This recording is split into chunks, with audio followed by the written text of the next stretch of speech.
সুপ্রিয় দর্শক মণ্ডলী, আসসালামু আলাইকুম। সবাইকে স্বাগতম। আরসিটিভি আয়োজিত ফুটবল বিশ্বকাপ বিশ্লেষণ আমরা হাজির হয়েছি। আমি মোহাম্মদ হামিদুল ইসলাম, সাবেক খেলোয়াড়। আর আমি ইকরা হাফেজ আইনাল। আমাদের আজকের অতিথি মোহাম্মদ নাইম এবং মোহাম্মদ আরিফুর। আজ আমরা আলোচনা করব গ্রুপ ডি এর বহুল আলোচিত একটি ম্যাচ, যুক্তরাষ্ট্র বনাম প্যারাগুয়ে, যেখানে 4-1 গোলে যুক্তরাষ্ট্র জয়ী হয়। ম্যাচে ছিল উত্তেজনা, আক্রমণ পাল্টা আক্রমণ, যা ম্যাচ জয়ের ভূমিকা রেখেছে। আজ আমরা বিশ্লেষণ করব ম্যাচের টার্নিং পয়েন্ট, দুই দলের কৌশল, সেরা খেলোয়াড় এবং এই ফলাফলের কারণে গ্রুপের সমীকরণে কি পরিবর্তন এসেছে। আমরা যেতে চাচ্ছি গেস্টের কাছে। নাইম, আপনি বলবেন প্রথম 15 মিনিট খেলার কেমন ছিল আর দুই দলের? আমি প্রথমে ধন্যবাদ জানাই হিমেল ভাইকে আমাকে কোশ্চেন করার জন্য আর এরকম একটা অনুষ্ঠানে অংশগ্রহণ করার সুযোগ দেওয়ার জন্য। প্রথম 15 মিনিট আমরা প্রতিটা ফুটবল ম্যাচেই দেখি, সাধারণত প্রথম দিকে যে খেলাগুলো হয় সবগুলো সাজানো গোছানো খেলা হয়। সবাই সাজায় গোছায় খেলতে পছন্দ করে, বা তাদের ম্যানেজার এবং কোচ যে ক্যারেক্টার কেমিস্ট্রি সাজায় দেয় সেভাবেই খেলা পরিচালনা করে। আর প্রথম 15 মিনিট আমরা দেখেছি যে যুক্তরাষ্ট্র যেহেতু তাদের হোম গ্রাউন্ডে খেলতেছে, তারা অনেক দ্রুত গতিতে খেলছে এবং প্যারাগুয়ে সাজানো গোছানো খেলা পরিচালনা করছে। নাইম, আমি আপনার সাথে একমত, কারণ বিশ্বকাপের যখন প্রথম একটা ম্যাচ খেলা হয়, শুরু হয়, তো দুই দলই চায় যে শুরুটা খুব ভালোভাবে করতে। তো সেই জন্য তাদের নিজস্ব একটি স্ট্র্যাটেজি থাকে যে প্রথম 15 মিনিট হয়তো তাদের মধ্যে একটা কম্বিনেশন, একটা সুন্দরভাবে খেলাটা শুরু করার যেন একটা প্রক্রিয়া থাকে। তো সেটা তারা দুই দলই চায় যেন সেটা তারা ভালোভাবে করতে পারে। নাইম, খেলার মধ্যে প্যারাগুয়ে সবচেয়ে বেশি প্রবলেম কোথায় পড়েছিল বলে আপনি মনে করেন? আমরা প্রথমে স্কোর লাইন দেখলেই বুঝতে পারতেছি যে প্যারাগুয়ে প্রথমে প্রথমার্ধে 3টে গোল হজম করেছে, পরার্ধে 1টি গোল হজম করেছে। তো আমরা প্রথমভাবে দোষারোপ করবো যে প্যারাগুয়ের ডিফেন্স লাইন অনেক উইক ছিল এবং যুক্তরাষ্ট্রের যে উইঙ্গার যে দুজন ছিল, ডেস্ট এবং পুলিসিক, তারা অনেক ফাস্ট খেলতেছিল, ডিফেন্স লাইন প্রতিরোধ করতে পারেনি, যার কারণে প্যারাগুয়ের সমস্যা হয়েছিল। আচ্ছা, আমরা এবারে চলে যাই আরিফুরের কাছে। আরিফুর, আপনি কি আমাকে বলতে পারবেন প্যারাগুয়ের পরিকল্পনায় কি ভুল ছিল?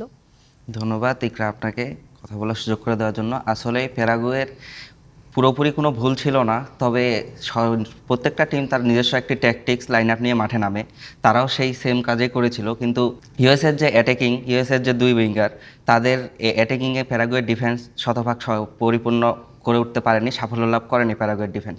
তাই আমি বলবো না যে পুরোপুরি ডিফেন্সের ভুল ছিল, কিন্তু ইউএসের এনভায়রনমেন্ট এটা প্যারাগুয়ে ডিফেন্সের উপর প্রভাব ফেলেছে। আপনি ঠিকই বলেছেন আরিফ। যে কোনো দলেরই একটা প্রথমার্ধের খেলার বিশেষ করে পরিকল্পনা থাকে।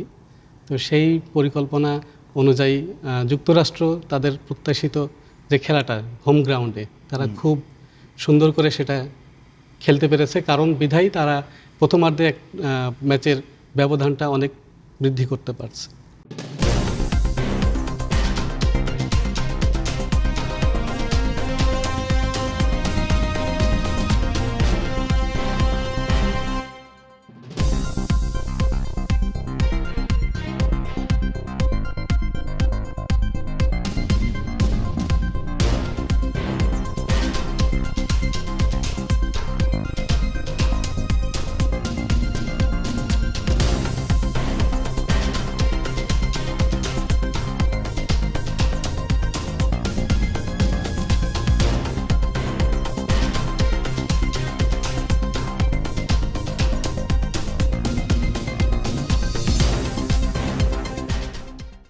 জি আরিফুর, প্যারাগুয়ে একটি গোল করার পরে তাদের ম্যাচে ফিরে আসার কোনো সম্ভাবনা ছিল কি?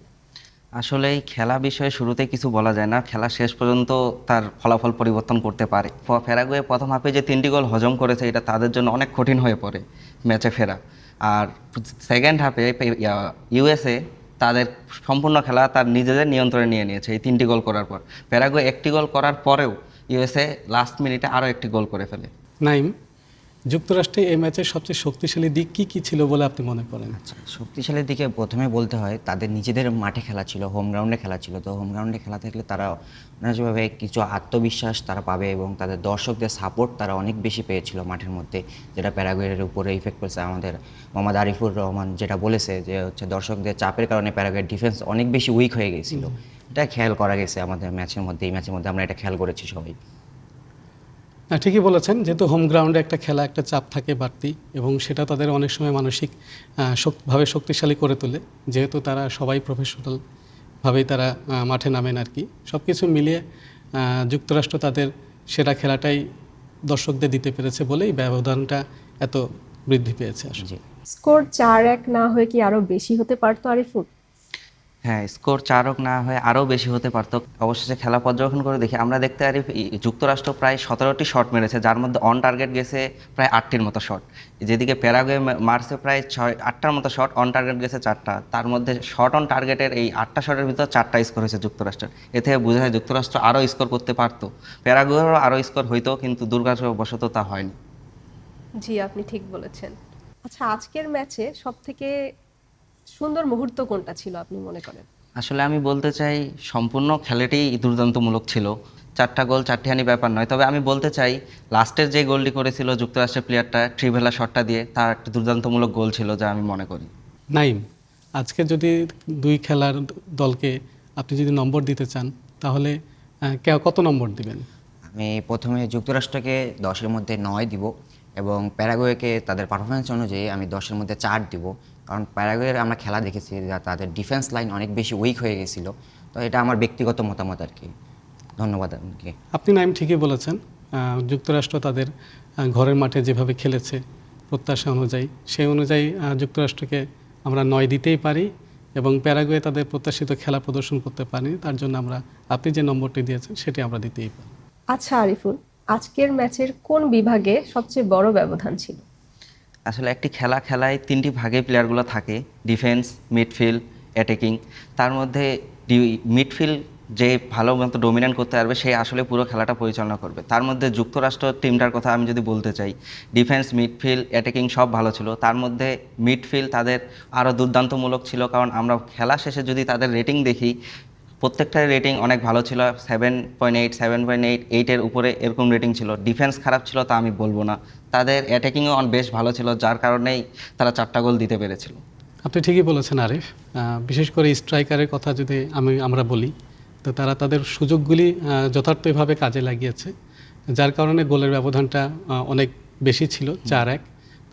সব কিছু মিলিয়ে ওভারঅল যুক্তরাষ্ট্র তাদের পারফরমেন্স আজকে সর্বোচ্চ দেখাইতে পেরেছে।